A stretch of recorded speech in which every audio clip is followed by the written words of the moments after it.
trinomial that just isn't, it's got something, really you want to use this method when the a term or the number in front of the x term isn't 1, and there's many videos online about this. I haven't found one that approaches it using this AC method quite this way. I like it. It seems to be less cumbersome.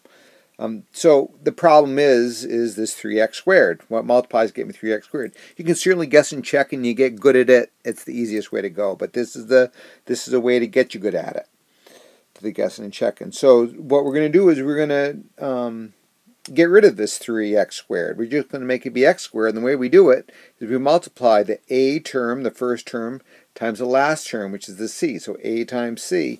And that gives me, so temporarily I'm going to pretend this equation is, this polynomial is this. So x squared minus x minus 12. Then, well, now this looks easier to factor, and I want to think, well, let's see, what can I multiply to get negative 12? Well, I'm going to do negative 1 and 12, or I could do 1 and negative 12. I could do negative 2 and 6, or 2 and negative 6, or I could do negative 3 and 4, or 4 and negative 3. So what I want is what multiplies to give me negative 12 that subtracts to give me negative 1. Well, right here I'm seeing 4 minus 3 is 1, but I want the 4 and negative. So I'm thinking that this factors to x minus 4, x plus 3. That gives me negative 12, check. And that gives me, when I do the negative 4 and the positive 3 and subtract them, I get negative 1. So that's what I want. But this wasn't our original equation, so we had to come back up, and remember that 3 that I multiplied by? In order to deal with that, we get to divide here. Let me go to a different color ink. I got to divide each of these by 3, because that's that number I pretended wasn't there for a minute. Now, let's talk about this one first. 3 divided by 3 is 1, so that's nice. I'm just going to write that as x plus 1. This other one, though, is not so nice. I can't divide 4 by 3. So what I'm going to do is I'm going to just bring the 3 up with the x. And that gives me 3x minus 4. Now if I FOIL this to check my work, 3x times x is 3x squared. Check. I get positive 3x. I get negative 4x. 4 minus 3 is 1, and it's negative. And I get 4 times 1 is negative 4 times 1 is negative 4. So there we go. That's how that factors. Okay, let's try another one.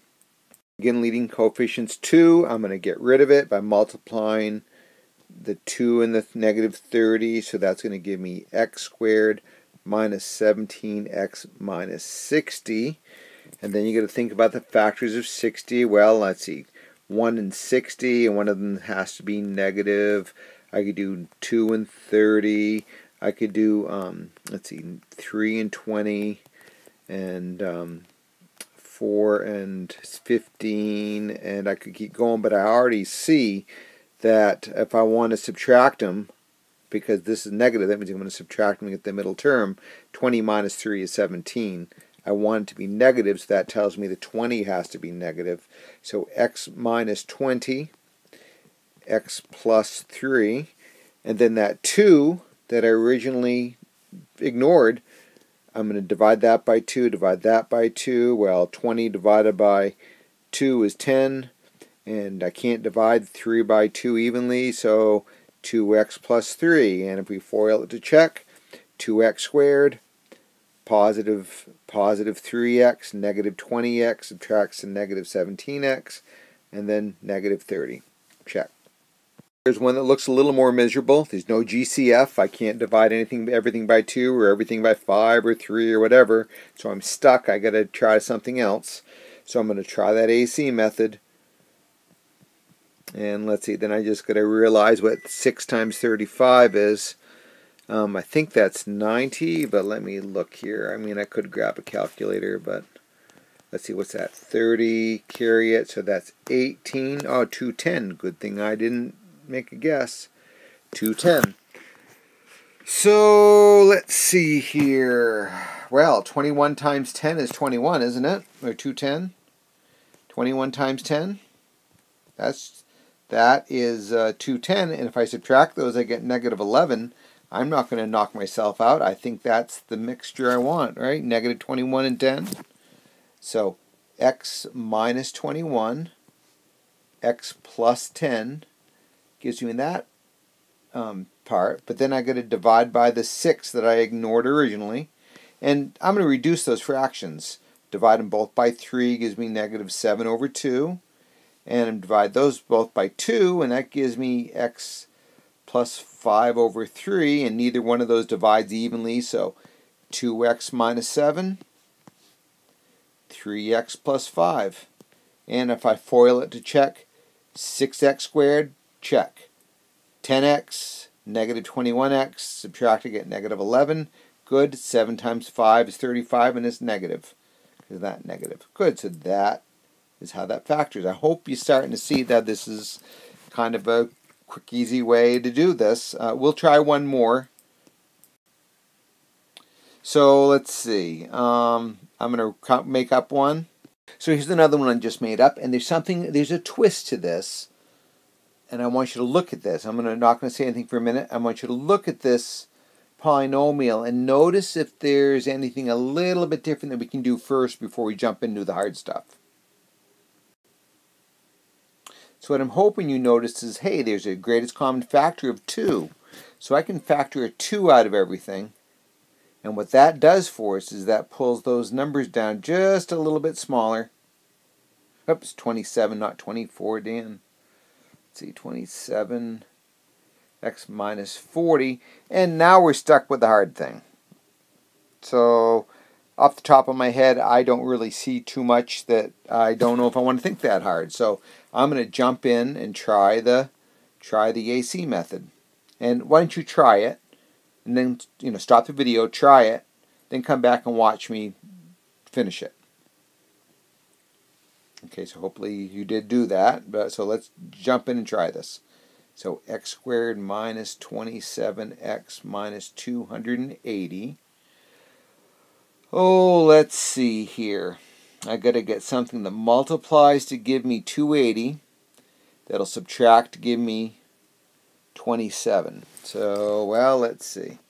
So, back, I know 28 times 10. Now, I bet you back in 7th grade, I'm not seeing anything that jumps right out at me. So what I'm going to do is, back in 7th grade, your 7th grade teacher probably taught you how to do a factor tree. And what you can do is you can start factoring these numbers until you get prime factors. Now, I'm not all prime here because of that 4, but instead of going another step, I'm going to see if I can't use this to come up with 2 things that'll subtract to give me 27. Let's see. Well, let's see. That's 28, but 28 minus 10 isn't 27. I already knew that. 35 and 8. Doesn't that do it? If 7 times, so if I group these this way, if I do 7 times 5 and get 35, and 4 times 2 and get me 8, if I multiply that, I know I'll get 280. But if I subtract those, isn't 35 minus 8 27? So I think that's what I want to go with. I'm going to go with x, and I want the 35 negative because I need to have that negative 27 there. So x plus 8. Let's check it maybe before I go any further. X squared, check. Negative 35 minus 8 will be negative, or plus 8 will be negative 27, and this should be, because I just took 8 and 35 off these factors, I know I'm going to multiply and get 280. So then we're going to divide each of them by that missing 7 that we got rid of. So 35 divided by 7 is 5. That's nice. And 8 doesn't divide by 7, so 7x plus 8. And then I need to stick that 2 that I originally had in the beginning. Should I FOIL it to check? Yes, I guess I should. 7x squared. I better write this down. 7x squared. I've got negative 35 plus 8 is negative 27. X and 5 times 8 is 40, and it's negative. And if I multiply everything by 2, I'm going to get 14, check. Negative 54, check. Negative 80. So we're good. That's it. Hope that helps you.